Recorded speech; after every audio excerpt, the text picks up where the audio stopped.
5 practical English words. 5 لغت کاربردی انگلیسی. Fold. Fold. تقصیر یا گناه. Don't worry. What happened wasn't your fault. نگران نباش. چیزی که اتفاق افتاد تقصیر تو نبود. Forgot. Forgot. فراموش کردن. Yesterday she forgot to do her homework. دیروز او فراموش کرد تا وظیفه خانگیش را انجام بده. Forgive. Forgive. بخشیدن.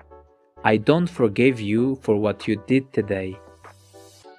کاری که امروز کردی به خاطرش من تو را نمیبخشم. Forever. Forever. برای همیشه یا تا ابد. We are not going to live forever in this world. ما قرار نیست تا ابد در این دنیا زندگی بکنیم. Fly. Fly. پرواز کردن. The bird couldn't fly because it was hurt. پرنده نتوانست پرواز بکند چرا که زخمی شده بود.